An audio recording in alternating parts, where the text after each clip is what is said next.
मध्यमाम् अस्मदाचार्यपर्यन्ता वन्दे गुरुपरम्पराम्। हरिः ओम्। श्रीगुरुभ्यो नमः। हरिः ओम्।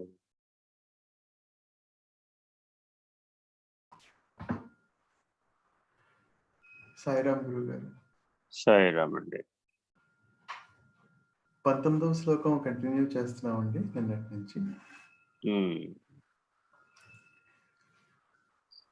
వ్యాపృతేషు ఇంద్రియేషు ఆత్మా వ్యాపారీ ఇవ అవివేకినాం దృశ్యతే అభ్రేషు దావత్సు దావన్నివ యదాసిసి. అజ్ఞాని అయిన మానవుడు అనాత్మతో సంబంధము కలిగి భ్రాంతిలో కదులుచుండును. అట్టి వానికి ఆత్మ అనాత్మ వలె గోచరించును.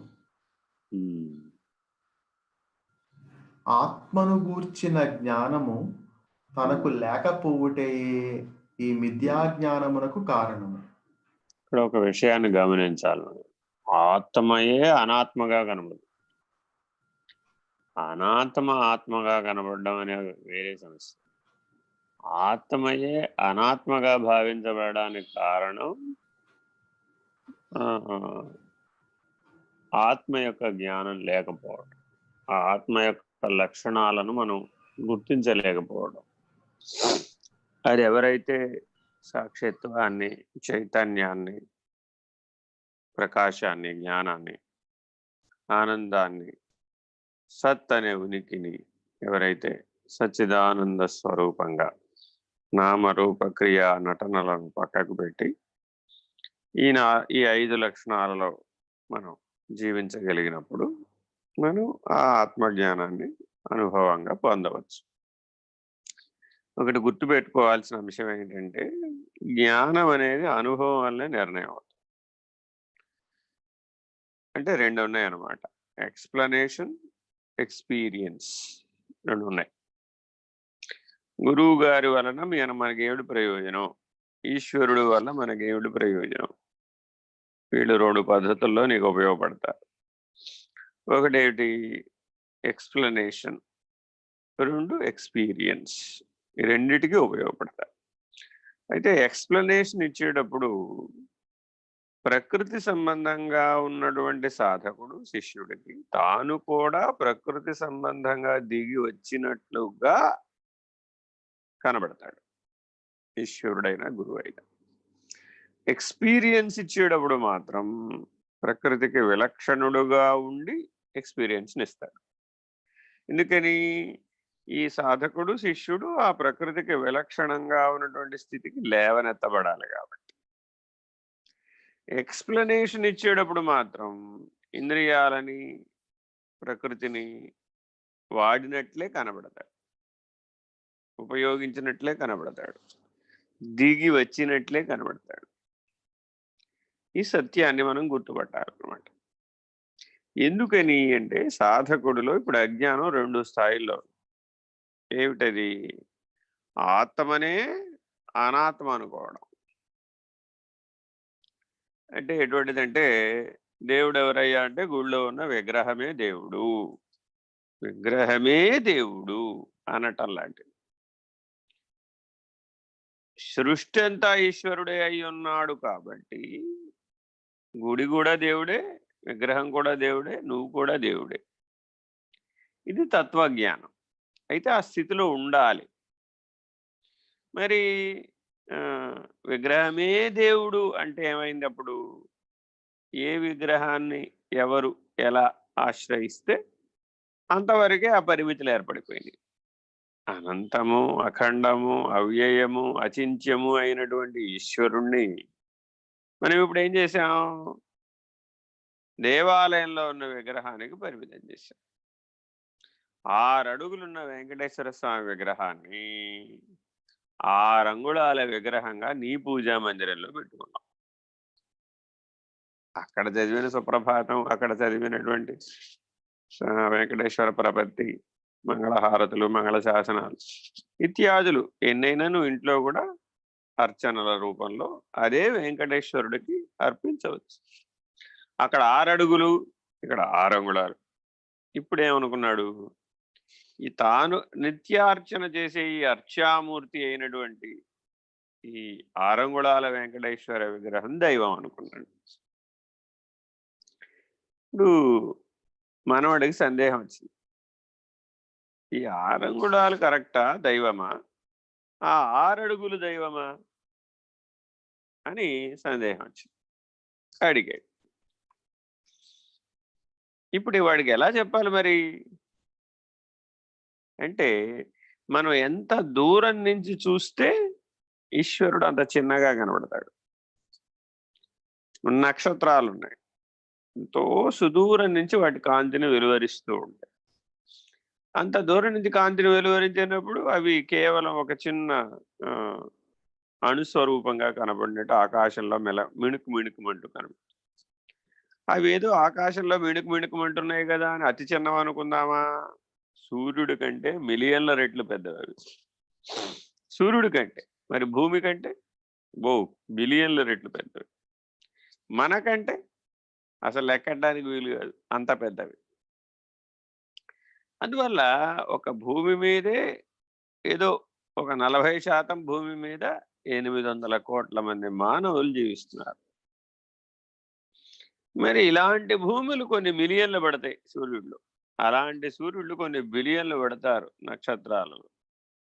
అలాంటి నక్షత్రాలు కోటానుకోట్లు ఉన్నాయి విశ్వంలో, అనంతంగా ఉన్నాయి విశ్వం.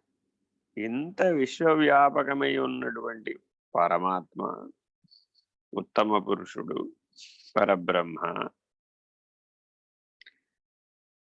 ఈ వ్యాపక ధర్మంతో చూడాలి కానీ ఈశ్వరుణ్ణి ఎప్పుడూ కూడా పరిమితమైనటువంటి మా ఇంట్లో ఉన్న అంగుళన్నర పాదరస శివలింగమే శివుడండి అని పరిమితించరాదు.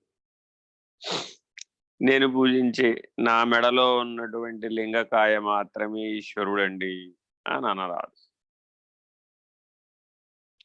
ఇలా ఎక్కడికక్కడ మానవుడిలో ఉన్నటువంటి సమస్య ఏమిటంటే, ఆత్మను సర్వవ్యాపకమై, సర్వాధారమై, సర్వధారి అయి, సర్వగతమై, సర్వకారణమై, సర్వసాక్షి అయి ఉన్నటువంటి ఆత్మను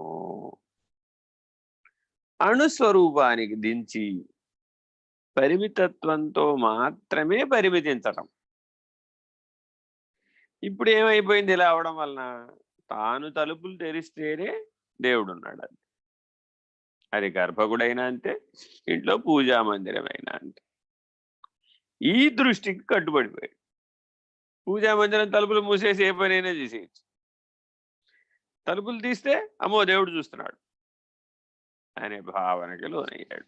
మరిది 3 ఏళ్ల పిల్లవాడు కావంటే తక్కువ కదా. ఇది మానవ బుద్ధిలో ఉన్నటువంటి చిక్కు.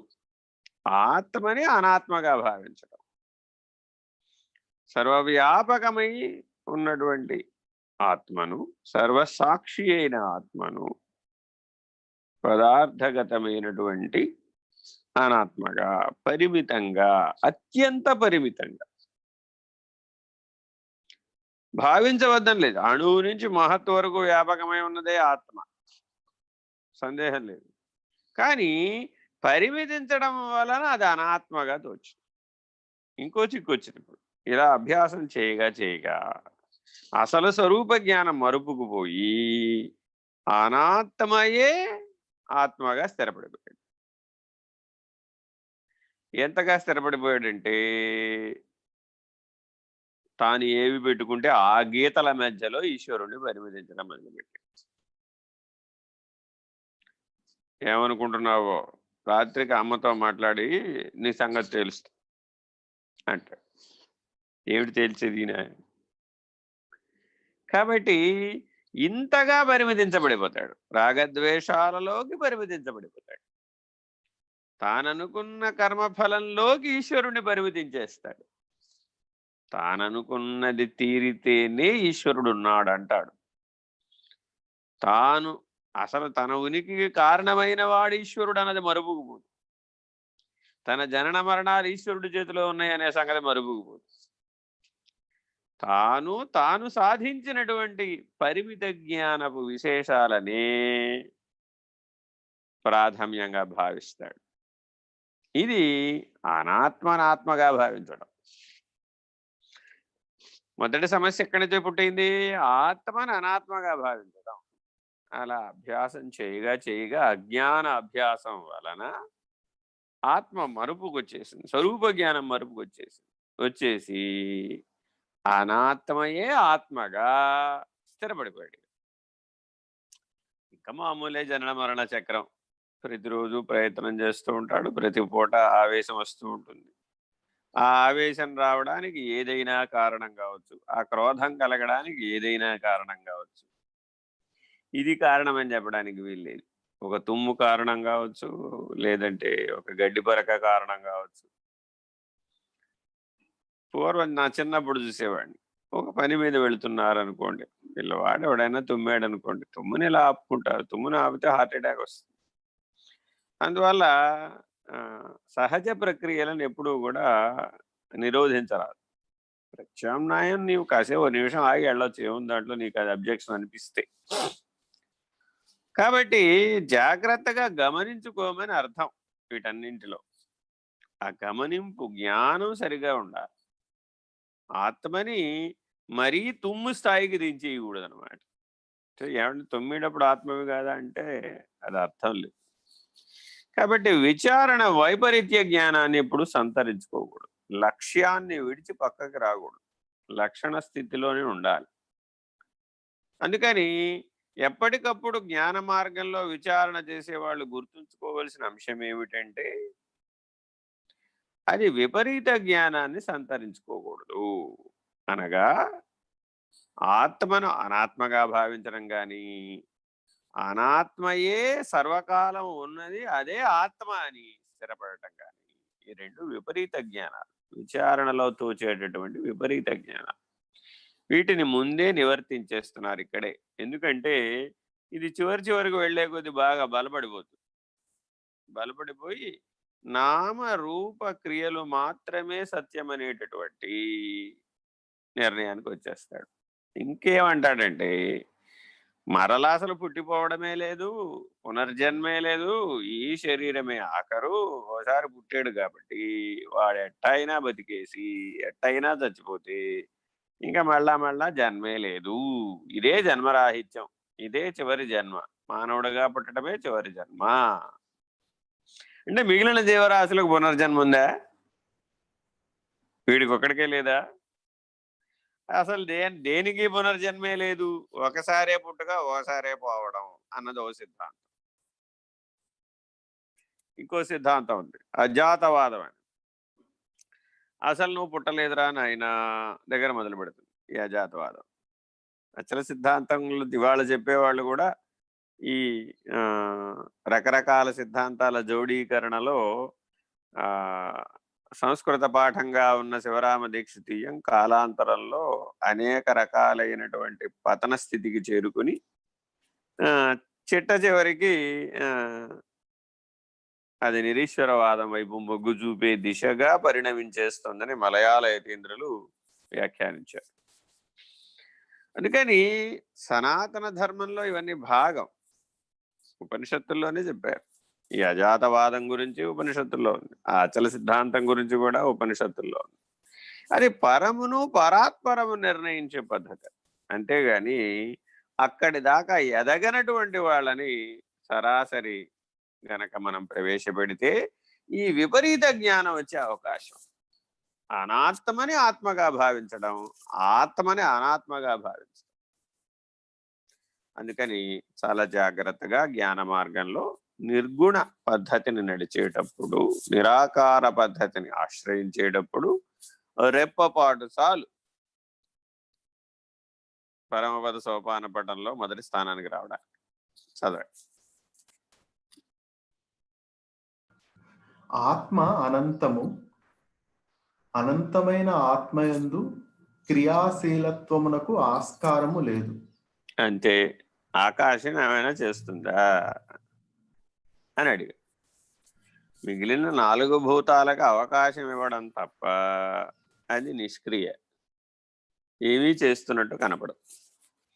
కానీ పదార్థవాదులు ఏమన్నారంటే, అసలు మీరు చెప్పే ఆకాశం లేదండి, మాకు 4 పంచభూతాలు ఎక్కడ ఉన్నాయి, 4 ఉన్నాయి.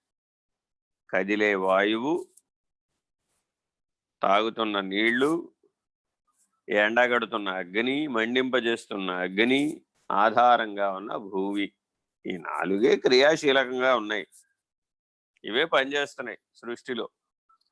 ప్రాణవాయువు లేకపోతే జీవించలేం, ప్రాణాధారమైన నీరు లేకపోయినా జీవించలేం, శక్తి ప్రచోదనమైనటువంటి ప్రదాయకమైనటువంటి ప్రకాశం అగ్ని లేకపోయినా జీవించలేం, ఆధారంగా ఉన్న భూమే లేకపోతే ఆహారమే లేదు, అన్నము లేదు, అన్నాదము శరీరాలు లేవు.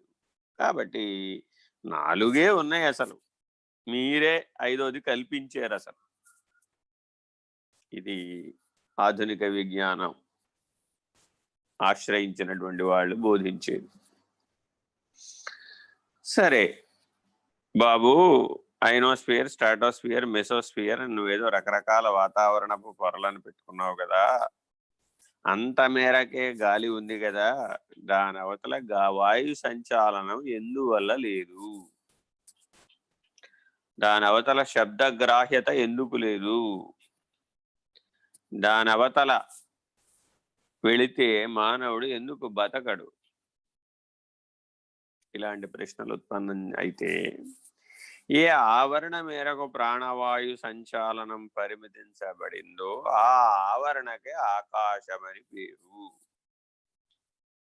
ఇది ఉపనిషత్తులు, వేదం చెప్పిన పద్ధతి. అందువల్ల ప్రతిరోజు మీరు దేవాలయానికి వెళితే ఆయతనవాన్ భవతి ఏవం వేద యోపామాయతనం వేద ఆయతనవాన్ భవతి అని ఈ ప్రకృతి గురించి, ఈ సృష్టి గురించి, కాలం గురించి ఈ జ్ఞానాన్ని అందించేటటువంటి యోపా పుష్పంని ప్రతిరోజు చదువుతారు. ఇది గుర్తుపెట్టుకోవాలన్నమాట మనం. ఎందుకనంటే ఎప్పటికప్పుడు ఈ దేహమే నేనుగా పరిమితించబడిపోతుంది, ఈ పనే నేనుగా పరిమితించబడిపోతాడు, ఈ ఫలితమే నేనుగా పరిమితించబడిపోతాడు, ఈ సంకల్పమే నేనుగా పరిమితించబడిపోతుంటాడు. ఇది జీవభావం. ఎప్పటికప్పుడు వీడిని ఏం చేయాలి? విస్తరింపజేయాలి, వ్యాపింపజేయాలి, అనంతంగా వ్యాపింపజేయాలి. అప్పుడు నిష్క్రియుడు, నిర్విషయి. విషయి కాదు, అప్పుడు నిర్విషయి, ఏకంగా నిరాకారి, అవినాశి. అందువలన సర్వవ్యాపక ధర్మంతో ఉండాలి. వ్యక్తిగత వ్యవహారశీలానికి వచ్చాడు అనుకోండి, సమదర్శనం, పరోపకారం, ఇంద్రియ నిగ్రహం, ఈ 3 కనబడాలి. ఇది గుర్తుపెట్టుకో. జ్ఞాన మార్గ సరళిలో ఎప్పుడు ఈ 3 కనబడాలి. ఒకటేమో ఇంద్రియ నిగ్రహం, ఇంద్రియ జయం. 2 సర్వసమదర్శనం. 3 జాగ్రత్తగా సర్వకాల సర్వావస్థలలో ప్రతి చర్య పరోపకారమునకే ఉద్దేశించినదై ఉండాలి. సర్వభూతములకు, మానవులకనే కాదు, సర్వభూత హితేరతాః సంయమేంద్రియ సర్వత్ర సమదర్శన. ఈ 3 లక్షణాలని భగవద్గీత అందించింది మనకి. పరమాత్మ ఉపదేశించాడు. ఆయన జ్ఞాన మార్గంలో ఉన్నాడని నీకు ఎట్లా తెలుస్తుంది? ఆయన ఆత్మజ్ఞానం కలిగి ఉన్నాడని నీకు ఎట్లా తెలుస్తుంది? ఆయన జీవితాన్ని గమనిస్తే ఈ 3 లక్షణాలు కనబడదు. సంయమేంద్రియ, ఇంద్రియ జయం కనబడుతుంది. 2 సమదర్శనం కనబడుతుంది. 3 సర్వభూత హితేరతాః. నేను దీక్ష చేపట్టాడు, వ్రతం చేపట్టాడు. ఇదేదో వరలక్ష్మి వ్రతం, శ్రావణ మంగళ గౌరి వ్రతం లాగా ఓ గంట సేపు, ఓ పూట, ఓ రోజు ఉండేవి కావు. ఇవి జీవిత కాలం. అందుకని జ్ఞాన మార్గం దృఢవ్రత అంటుంది. దృఢమైన వ్రతం, లైఫ్ టైం. ఒక నిర్ణయం తీసుకున్నాడంటే, ఓ నియమం పెట్టాడంటే అది లైఫ్ టైం పనికొస్తుంది. అలా ఉండగలిగేవాడెవడో వాడు జ్ఞాన మార్గానికి పనికొచ్చేటటువంటి వాడు. అంతసేపు నేను ఓర్పు పట్టలేనండి, అంత శక్తి లేదండి. Okay, no problem. కొద్దిగా కిందకి దిగే భక్తి మార్గంలో, ఇంకా అది కూడా చేత కాకపోతే ఇంకా కొద్దిగా కిందకి దిగి కర్మ మార్గంలో అనువర్తించు, ఎదుగు, అనాత్మ భావాన్ని వదులు. ఈ వదలటాన్ని నేర్చుకోవాలి. Very very important. వదలవయ్యా, ఏంటి ఇంత చిన్న విషయాన్ని పట్టుకుంటావు, వదిలేసేయి. చూడండి, ఘర్షణ పడే వాళ్ళని గమనిస్తే చాలా చిన్న చిన్న విషయాలు పట్టుకుంటారు. అలాగే శాస్త్ర చర్చలు చేసేవాళ్ళు కూడా అంతే, ఏదో పాయింట్ పట్టుకుంటారు లాయర్ లాగా. ఇంకా అదంతా లాగి పీకి వాదం వివాదం, వాదన వేదన కొరకే. ఈ జీవిత సత్యాన్ని గుర్తుపెట్టుకోమన్నారు పెద్దలు. ఎప్పుడైనా సరే నీలో వాదించే లక్షణం గనక ముందుకు వచ్చింది అనుకోండి, వెంటనే వాదన వేదన కొరకే, విరమించు, అంతా సుఖమే. ఎప్పుడో అంతా చేసి చిట్ట చివరికి ఏదో సుఖాన్ని పొందుతానని అనుకోకర్లా. విరమిస్తే నిత్య సుఖి, నిత్య తృప్తి. ఈ సత్యాన్ని గుర్తుపట్టాలి. విపరీత జ్ఞానాన్ని నిషేధించాలి. చదవండి. ఆత్మ ప్రకాశముతో ఇంద్రియములు మనోబుద్ధులు చెలించుచుండును. ఆ ప్రకాశమే లేకపోతే 4 భూతాలు లేవు కదా. సూర్యప్రకాశం లేకపోతే ఆకాశంలో ఈ 4 భూతాలు వచ్చే అవకాశం ఉందా? అవకాశమే లేదు. కాబట్టి ఆకాశం ఈ 4 భూతాలకు అవకాశం ఇచ్చినట్టు కనబడుతున్నప్పటికీ ఆధారం మటుకు సూర్యప్రకాశం.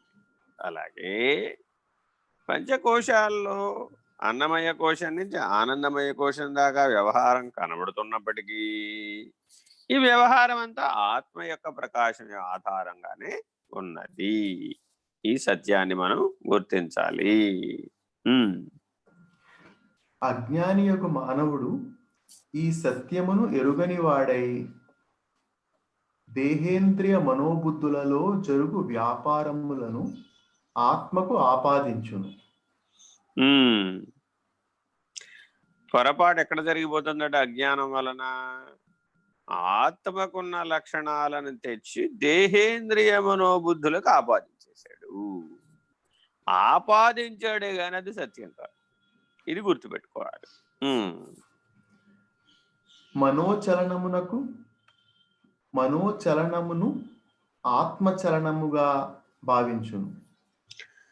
మనసు, బుద్ధి, చిత్తము, అహంకారంలో కదలికలు ఏవైతే వస్తున్నాయో ఆ కదలికలన్నీ ఆత్మకే ఆపాదించి ఏం చేసాం మనం? నిత్య జీవితంలో ప్రయోగించడం మొదలుపెట్టాం.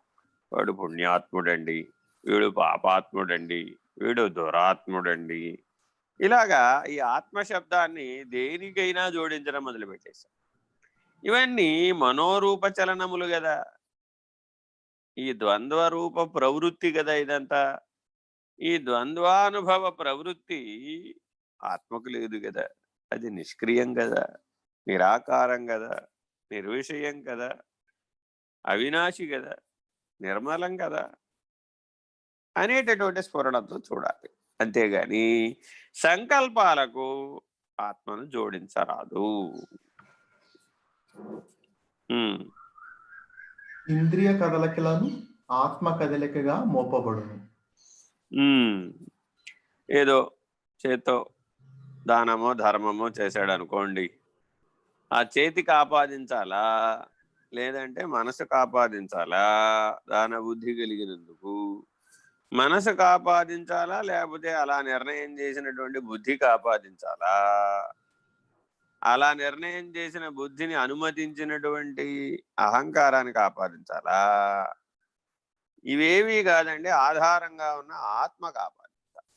అసలు ఆపాదించడం ఎందుకండి? ఉన్నది ఉన్నట్లుగా ఉండొచ్చు కదా.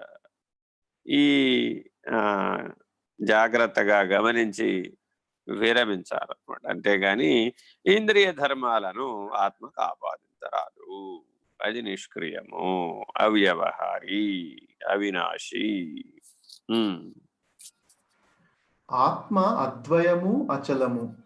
Very very important. చూడండి, అచలం అన్న మాట చిట్ట చివరి మాటను తెచ్చి ఈ మొదట ఉన్నటువంటి ఆత్మబోధలో వినియోగించారు. నిత్య సర్వగత స్థాణు అచలోయం సనాతన. పరమాత్మ సాంఖ్యయోగంలోనే ఈ అచలం అనేటటువంటి మాటని అందిస్తారు. అది చిట్ట చివరి మెట్టు. కదలటానికి అవకాశమే లేనటువంటి స్థితి అచలం. అంటే అర్థం ఏంటి? ములుగురుచ్చ సందులేక వ్యాపించాడు. ఇప్పుడు మనం ఏం చేస్తున్నాం? పరిమితమైన ఇంద్రియ స్థానం దగ్గర నుంచి అనంతంగా ఉన్నటువంటి విశ్వం దాకా ముందు వ్యాపింపజేశాం. దీనికి అతీత దృష్టి అని పేరు. ఈ అనంతంగా వ్యాపకమై ఉన్న విశ్వము దానవతల ములుగురుచ్చ సందులేక వ్యాపకమై ఉన్న పరబాహ్యంలో ఒక బిందువు. ఇది బిందువు నిర్ణయం. ఇలా అలా అనంత విశ్వమే ఒక బిందువు అయితే ఆ విశ్వంలో ఒక బ్రహ్మాండం, ఓ బిందువు, అణు, పరమాణు, అలా అన్నమాట. అణువు లోపల పరమాణు.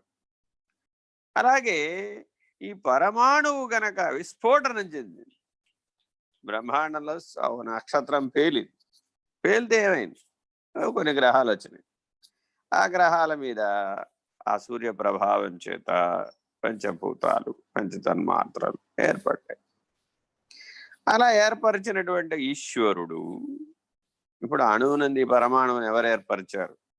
Can anybody claim that I have done it అని అడుగుతున్నాం మనం ఆధునిక విజ్ఞాన శాస్త్రవేత్తలు. ఈ 800 కోట్ల మంది మానవులలో, లేదా వీళ్ళ ముత్తాతల కాలంలో, లేదా వాళ్ళ తాత ముత్తాతల కాలంలో, can anybody claim I am the source, I am the doer అని చెప్పగలవా? చెప్పలేం కదా. ఎందుకని? మనం అత్యంత పరిమితం, అదేమో అనంతం. కాబట్టి జ్ఞాన మార్గం ఎప్పుడు నేనేం చేస్తుందంటే నీలో ఉన్నటువంటి వ్యాపక ధర్మాన్ని నీకు తెలియజెప్తుంది. అనంతం, అఖండం, అవ్యయం, అచింత్యం, అరూపం, అనామం, అమేయం, అద్వయం. ఇది వ్యాపక ధర్మం. ఈ వ్యాపక ధర్మంలో ఎప్పుడైతే ఉంటావో ప్రశాంతత నీ సహజ ధర్మం, జ్ఞానం నీ సహజ ధర్మం, సాక్షిత్వం నీ సహజ ధర్మం. ఇలా అతీత దృష్టితో స్థిరపడేట్టు చేస్తుంది. అందువల్ల ఆత్మ అద్వయం, అచలం. ఏ దృష్టితో? కేవల ఆత్మ దృష్ట్యా. ఆత్మ అంటే చాలా అంశాలు ఉన్నాయి. దేహాత్మ దగ్గర ప్రారంభించాం విచారణ, కేవల ఆత్మ దగ్గర ముగించేస్తాం. ఆ కేవల ఆత్మ దాటామనుకోండి, ఇంకా మిగిలింది పరబాహ్యమే. ఉన్నది ఉన్నట్లుగా ఉండేది ఎప్పుడు పరబాహ్యమే. దానికే కైవల్యం అని పేరు. ఈ కేవలాత్మ స్థితిని తెలుసుకుని, అంటే తాను లేని స్థితిని తెలుసుకుని ఉన్నది ఉన్నట్లుగా ఉంటే జన్మరాహి, మోక్షం. ఇలా జాగ్రత్తగా అద్వయమైన అచలమైనటువంటి 2 లక్ష్యాలను ఇచ్చారనమాట ఇప్పుడు ఆత్మబోధలు. మొదట ఎలా అవ్వాలి? అద్వయం అవ్వాలి. అప్పుడేమయ్యావు? నీకు అతీత దృష్టి స్థిరపడింది. ఏమంటే ఇక్కడతో ఆగిపోమంటావా? కేవల ఆత్మ నీ లక్ష్యం, అచలం నీ లక్ష్యం, పరబాహ్యం నీ లక్ష్యం, పరతత్వం నీ లక్ష్యం, తద్రహితం అది. ఆ లక్ష్య దిశగా పరిణమించు. అది సహజ పరిణామం, సాధన సాధ్యం కాదు అది.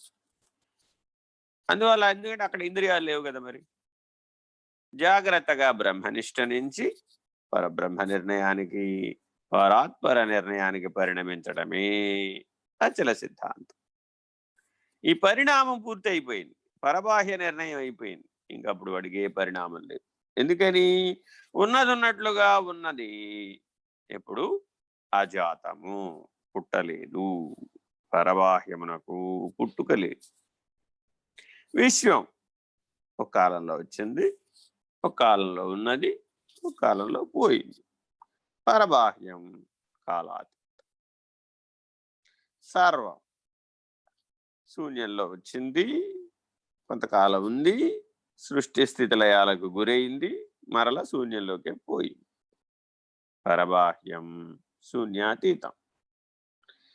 సంకల్పం సర్వంలో సంకల్పం వచ్చింది, పిండాండ సృష్టి జరిగింది. ఈ పిండాండం కొద్ది కాలం ఉంది, పునః సంకల్పం నుంచి శూన్యంలోకి కలిసిపోయింది, సర్వంలోకి కలిసిపోయింది. ఏవి ఎందులోంచి వస్తే అవి అందులోకే పోతున్నాయి. సంకల్పాతీతం పరబాహ్యం.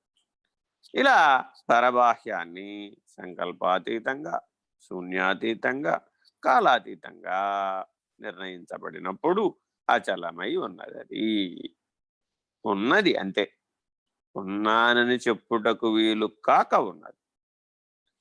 కాబట్టి జ్ఞాన మార్గం ఎక్కడితో ప్రారంభమవుతుంది?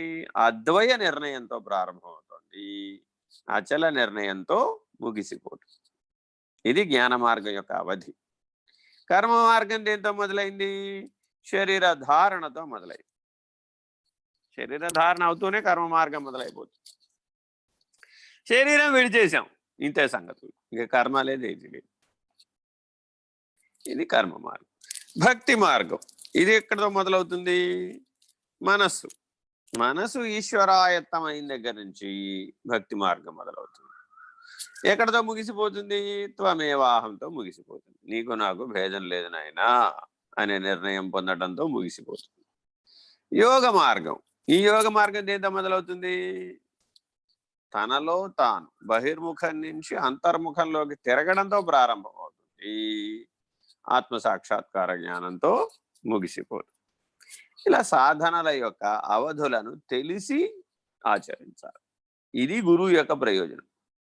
గురువుకి ఏం తెలుసయ్యా? ఆయా సాధనల యొక్క అవధి తెలుసు, మజిలీలు తెలుసు. ఏ మజిలీలో, ఏ మార్గంలో, ఏ అంశాన్ని ఎలా ఉపయోగించుకుంటే నువ్వు అధిగమిస్తా. అల్టిమేట్గా నీకు లక్ష్యం ప్రధానం. అద్వయం, అచలం, ఈ రెండే అత్యంత ప్రధానం. ఈ రెండు మాటలు సాధకులు బాగా గుర్తుపెట్టుకోవాలి. నువ్వు ఏ పనన చేయి, ఉద్యోగం చేయి, వ్యాపారం చేయి, గృహిణిగా ఉండు, ఏ పాత్రలో వ్యవహరించు, నీ లక్ష్యం మారదు. పూజలు చేయి, జపాలు చేయి, తపాలు చేయి, ధ్యానాలు చేయి, యజ్ఞాలు చేయి, యాగాలు చేయి, యోగాలు చేయి, నీ లక్ష్యం మారదు. అద్వయం, అచలం. విచారణ చేయి, శాస్త్రాధ్యయనం చేయి, గురుబోధ విను, ప్రబోధగా మేల్కొను, నీ లక్ష్యం మారదు. అద్వయం, అచలం. ఆచరణలో ద్వయంగా ఉన్నాం కదండి. మరి సంగమై లేడు, సంగతమై లేడు. కానీ జ్ఞాని ఎప్పుడూ కూడా 1% కంటే ద్వైతాన్ని మించరాదు అని పెద్దలు చెప్పారు. 1%. మిగిలిందంతా అద్వయంగా ఉండాలి, అప్పుడు సమస్య రాదు. అంటే సామాన్యం, అత్యంత సామాన్య స్థితిలో ద్వైత లక్షణాలు ఉండాలన్నమాట. శారీరం కేవలం కర్మ, సామాన్య కర్మకి పరిమితించాలి. ఈ విశేషమైన మానవమానాలకు, విశేషమైన దూషణ భూషణలకు, విశేషమైనటువంటి కార్యాచరణకు పూనుకొనరాదు. అలా పూనుకున్నట్లయితే శ్రీకృష్ణ పరమాత్మ యుద్ధం చేసేయచ్చు కదా. ఓ సుదర్శన చక్రం విడిచిపెడితే ఆ 18 అక్షోహిణీల సేన టపటప ఓ 18 నిమిషాల్లో తరిగి అవతల పారేస్తుంది కదా. ఆయనే పూనుకుంటే పని అయిపోయింది కదా. దానికి ఎడాపెడా లేకుండా అడ్డొచ్చిన వాళ్ళందరినీ తరిగి అవతల పారేస్తుంది కదా. ఇంత సులభంగా అయిపోయే పనికి 18 రోజులు రథాన్ని తోలి కష్టపడడం వెనుక ఆచరించి చూపెట్టాడు. తానే పూనుకుంటే అద్వయం, అచలం లోపం వస్తుంది. అందుకని తాను పూనుకోలేదు, అయ్యేట్లుగా చేసాడు. కష్టమైనా సరే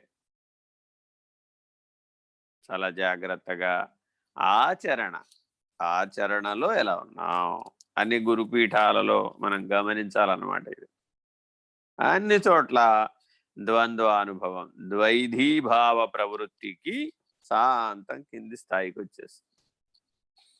అందరూ కలిసి ఓ సంవత్సరానికి ఒకసారి ఓ దగ్గరికి చేరటం, ఆ చేరిన చోట 10 మంది కలిసి పొద్దున్నే జెండా వందనం, సుప్రభాతం, ఓ షెడ్యూల్ ఉంటుంది అనమాట, ఓ టైం టేబుల్ ఉంటుంది. ఇప్పుడు మనం ఎట్లయితే జూమ్లో టైం టేబుల్ వేసుకున్నామో అట్లా ఓ టైం టేబుల్ ఉంటుంది.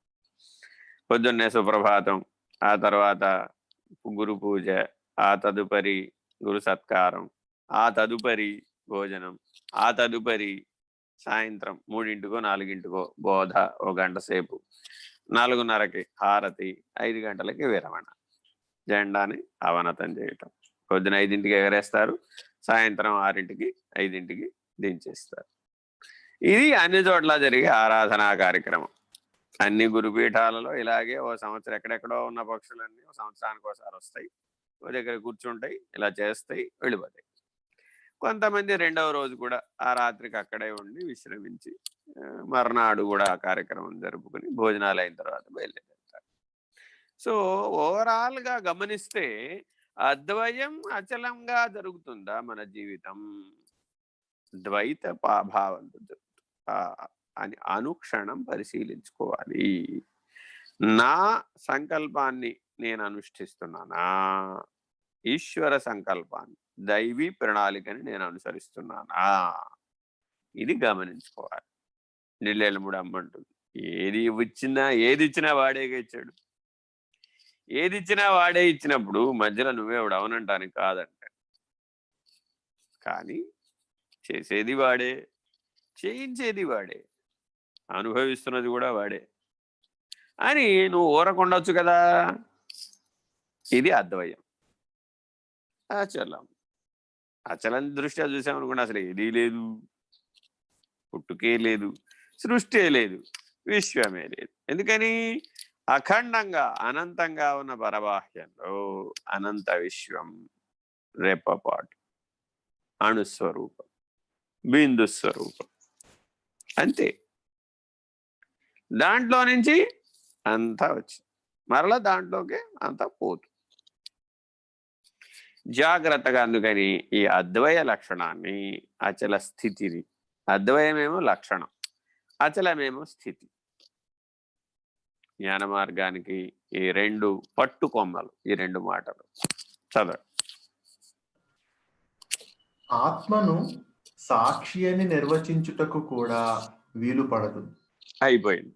ఇదేగా ఇందాకనే చెప్తాను. 2వది ఉంటే కదయ్యా సాక్షి. 2వది ఉంటే అంటే అక్కడ ఏదో వ్యవహారం జరిగింది. ఏమయ్యా నువ్వు చూసావా? చూశానండి. ఆ కొట్టుకున్న వాళ్ళిద్దరిని చూసావా? చూశానండి. ఆ ఘర్షణ పడ్డ వాళ్ళిద్దరిని చూసావా? చూశానండి. ఆ ప్రేమించుకున్న వాళ్ళిద్దరిని చూసావా? చూశానండి. అయితే రాగం లేకపోతే ద్వేషం, అన్ని వ్యవహారాల్లో ఏముంటుంది అంతకు మించి. సాపేక్ష నిర్ణయంలో ఎక్కడున్నా ఏముంటుంది? రాగం ద్వేషం, దూషణ భూషణ, కుంగు పొంగు, ఇలా ఉంటాయి అన్నమాట. అన్ని ద్వంద్వ ప్రవృత్తులు అనమాట. ఒకటి ఉంటే ఒకటి ఉండక తప్పదు. ఎవరితో అయినా రాసుకు పూసుకు బాగా తిరిగామనుకోండి, వాడితో ఏదో ఒక రోజుకు తేడా వచ్చి ద్వేషభావాలు వస్తాయి. జాగ్రత్తగా ఉండాలి. ఎవడైనా సరే నిన్ను బాగా పొగిడాడు అనుకోండి, ఏదో సందర్భంలో బాగా తెగడతాడు. పొగడావద్దు, తెగడావద్దు. కాబట్టి ఈ దూషణ భూషణ, కుంగు పొంగు, ఈ రాగం ద్వేషం అనేటటువంటివి పెద్ద సమస్యలు. ఏమండి మరి నేను సాక్షిగానే ఉన్నాను కదండి, చూస్తూనే ఉన్నాను కదండి, ఇవేమి లేవు కదండి, ఇబ్బంది లేదు కదండి. కానీ అద్వయమా అచలమా? ఎప్పటికప్పుడు నీకే అనుభూతి కలిగినా, అది సాధనలో కానీ, జీవనంలో కానీ, వ్యవహారంలో కానీ, సాక్షిగా కానీ. ప్రశ్న, ఈ అద్వయం అన్న లక్షణానికి అతీతము దృష్టితో నిర్ణయం తీసుకోవాలి. అచలమన్న స్థితిలో ఊరకుండా ఉన్నది ఉన్నట్లుగా ఉండాలి, ఇచ్చా నిర్ణయాలు లేక ఉండాలి. అలా జాగ్రత్తగా సరిచూడాలి. అందువల్ల ఆ 2వది లేదని చెప్తుంటే ఓ పక్క నుంచి అద్వయం అంటూ ఉంటే మళ్ళీ సాక్షి అంటే సాక్షి అని చెప్పాలంటే 2వది ఉండాలి, లేకపోతే కుదరదు. చదువు. సాక్షి అను భావన నీ మనస్సులో కదిలినది.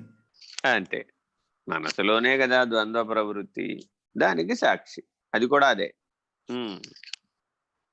చెలించు సమస్తమును గ్రహించు ఆత్మ చలనరహితమై ఉండవలెనని అట్టి చైతన్యము సాక్షి స్వరూపమని నీ మనసుతో నిర్ణయించడం జరిగినది.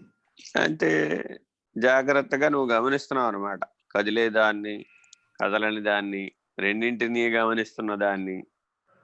అంటే జాగ్రత్తగా గమనించాలండి. ఈ సృష్టిలో కూడా కొన్ని కథలని ఉన్నాయి. అంటే కొండ కదలదు. కొండ కదలకపోవడం ఏమిటి? భూమి తిరుగుతూ ఉంటే. భూమి మీద ఉన్న వస్తువులన్నీ తిరగడం లేదా? అది కూడా తిరుగుతుంది. కానీ నువ్వేం చేసావు?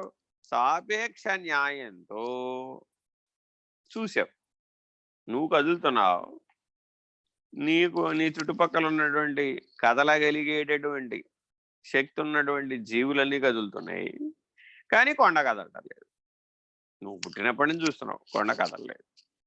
నువ్వు పోయిన తర్వాత కూడా కొండ కదలదు. ఏమని చెప్పాడు ఇప్పుడు? కొండ కదలదు, అచలం అన్నాడు. ఏమయ్యా కొండ అచలం ఏంటయ్యా? భూమి తిరుగుతూ ఉంటే భూమి మీద ఉన్నవన్నీ తిరగడం లేదా? అసలు ఒకటి స్థావరం అని ఒకటి జంగమం అని ఎట్లా నిర్ణయం చేసావు? అంటే భౌతిక మానసిక దృష్టి చూడండి, సాపేక్ష నియమం చేత. అందుకని జ్ఞాన మార్గం సాపేక్ష నియమాన్ని ఒప్పుకోదు. కర్మ భక్తి యోగ మార్గాలు ఒప్పుకుంటాయి కానీ జ్ఞాన మార్గం సాపేక్ష నియమాన్ని ఒప్పుకోదు. నిరపేక్ష పద్ధతినే పట్టుకోదు. కష్టమైనా సరే నిరపేక్ష పద్ధతి, నిర్గుణ పద్ధతి, నిరవయవ పద్ధతి, నిరంధ్ర నిశ్చల పద్ధతిని పట్టుకోమంట. చదవండి. సాక్షి ఎవరు అని ప్రశ్నించగానే నేను అని జవాబు ఇవ్వక తప్పదు. అంటే ఇప్పుడు ఈ నేనన్న జవాబు ఎవరిచ్చారు? మనసే ఇచ్చింది. ఆత్మ ఉలకదు, పలకదు. దానికే మాటలు లేవు, దానికే వ్యవహారం లేదు. అది నిశ్శబ్దో బ్రహ్మ ఉచ్యతే. ఈశ్వరీయ మౌనం అది, మౌన వ్యాఖ్యది. సూర్యుడు ఆధారంగా మనం అన్ని పనులు చేస్తున్నాం కదా. సూర్యుడిని వచ్చి సాక్ష్యం చెప్పంటే చెబుతాడా? చెప్పడు కదా. సీతారామాంజనేయ సంవాదం చెప్తుంది, నాటక దీప ప్రకరణం. యోగవాసిష్టం చెప్తుంది, నాటక దీప ప్రకరణం. అంటే ఏమిటట? ఓ దీపం వెలుగులో అన్ని పనులు చేస్తుంటాం. మనం కూడా చూడండి, పూజలు జపాలు తపాలు వైదిక కర్మలు ఏం చేయాలన్నా ముందు చేసే పని, మొదటి పని దీపారాధన. ముందు జ్యోతిని ఆరాధించిన తర్వాతే ఏ పని అయినా సరే. ఎందుకని? ప్రకాశమే ఆధారం. ప్రకాశమే నీవై ఉన్నావు. నేను అంటుంది ఆ ప్రకాశం ఎక్కడన్నా? అనటం లేదు కదా. నేనననిది తాననిది. జాగ్రత్తగా గమనించాలన్నమాట. కేవలం ప్రకాశమై ఉండాలి. చదవండి. మరి ఆ నేను ఎవరు? అహంకారమే. అంతే. ఇప్పుడు ఈ మనసు చెప్పే నేనెవరయ్యా అంటే, మనసు ఏలుబడిలో ఉన్నటువంటి మరొక నేను ఉంది ఒకటి. అది అసత్య నేను, అది అహంకారం. దేహమే నేననే నేను. ఏమయ్యా నువ్వు చూసావా? చూశానండి. ఎప్పుడు చూసావు? ఫలానా అప్పుడు చూశానండి. ఏం జరిగింది? అలా జరిగింది, ఇలా జరిగింది. నువ్వేం చేయలేదా? నేను సాక్షిగా చూశానండి. నేనే ప్రత్యక్ష సాక్షినండి. ఇది మనసు.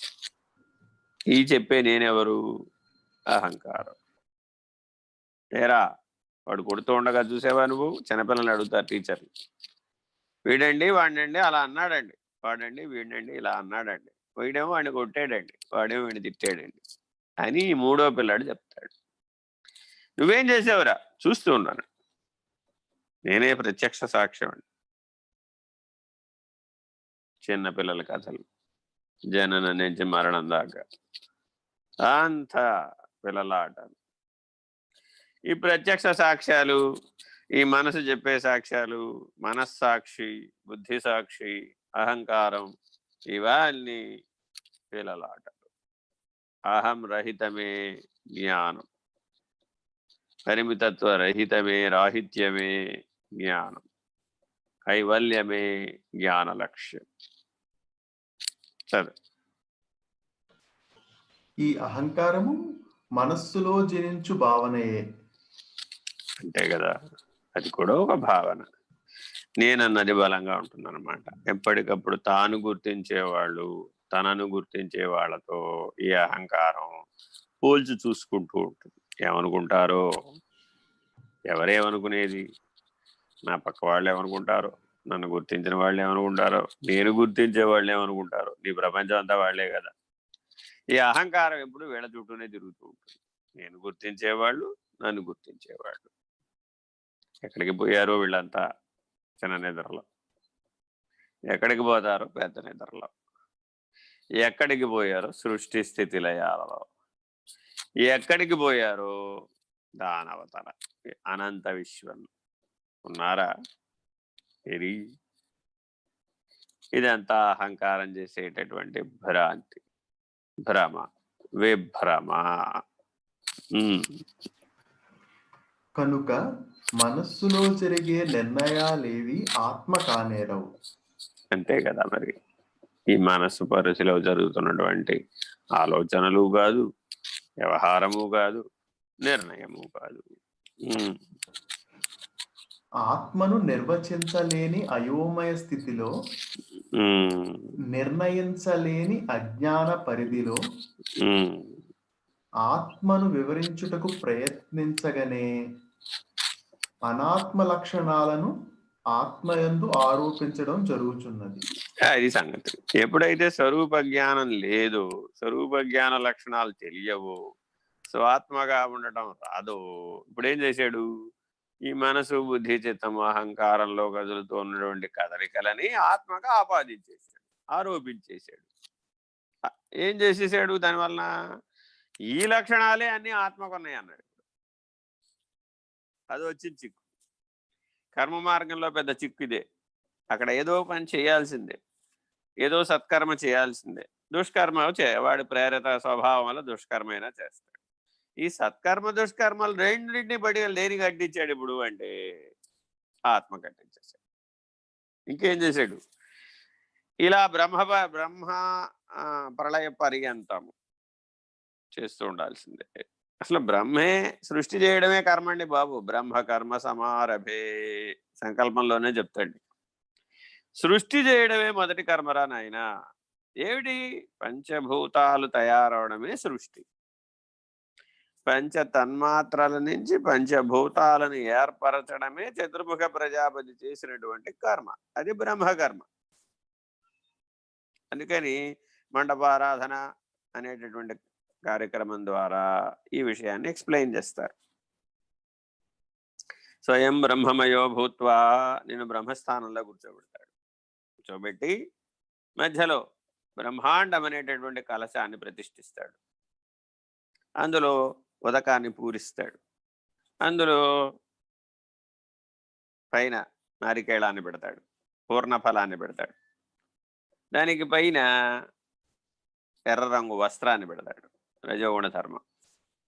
దానికి గంధం, కుంకుమలు, అక్షతల చేత పూజింపజేస్తాడు.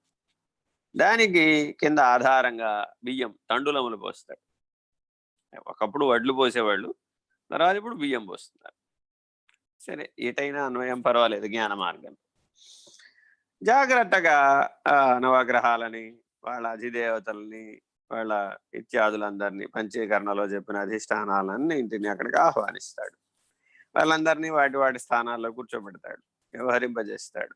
బ్రహ్మాండ సృష్టి జరిగింది అని నీకు ప్రతీకాత్మకంగా మంటపారాధన ద్వారా బోధించాడు. ఇది బ్రహ్మకర్మ.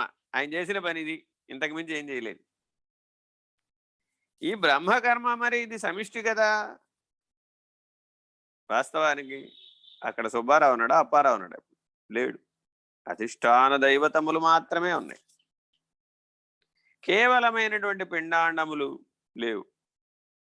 మానవుడు పిండాండ భ్రాంతి చేత, దేహాత్మ భ్రాంతి చేత తాను ఎంతసేపు నిర్ణయాత్మకమైనటువంటి జీవనాన్ని ఈ భౌతికమైనటువంటి, మానసికమైనటువంటి, ప్రాణగతమైనటువంటి, అన్నాదగతమైనటువంటి అన్నగత ప్రాణుల వలె సాపేక్ష నియమానికి లోబడి ద్వంద్వభావంతో, ద్వైధీ ప్రవృత్తితో జీవించి వేస్తూ ఇదే ఆత్మ అనే విపరీత జ్ఞానానికి లోనయ్యాడు. ఇంకా కాసేపు అయితే ఆ బ్రహ్మాండానికి ఉద్వాసం చెప్పేస్తాడు. ఆ వ్రతం అయిపోయింది. వ్రతం అయిపోగానే బ్రహ్మాండానికి ఉద్వాసం చెప్పేస్తాడు. అంతా మూట కట్టేసేస్తాడు, ప్యాకప్.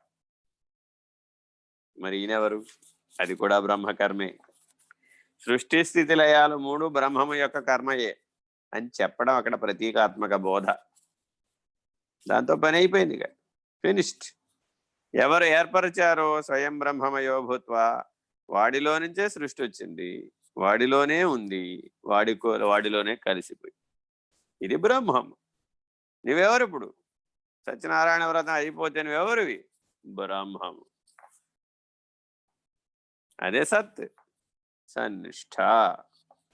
కర్మ మార్గం ప్రతీకాత్మకంగా ఓ పసుపు కొమ్ము, ఓ ఒక ఖర్జూరకాయ, ఓ వక్క, ఒక తమలపాకు, ఇలాగా వాటిని ఆధారంగా స్వీకరించి నీకు బ్రహ్మాండ కర్మ, బ్రహ్మకర్మ గురించి బోధించి, సంచిత కర్మకి బ్రహ్మకర్మ అని పేరు.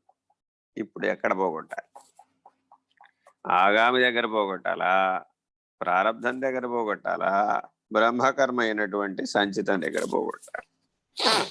ఈ కర్మచక్రం పంచతన్మాత్రల నుంచి పంచభూత సృష్టి జరిగిన దగ్గర నుంచి ప్రారంభమై వ్యష్టి యొక్క ఆజీవన పర్యంతం ప్రభావితమైన ప్రారంధమై పునః దేహాంతర ప్రాప్తి కలిగించే ఆగామి అయి కర్మచక్రం ప్రవర్తిస్తుంది.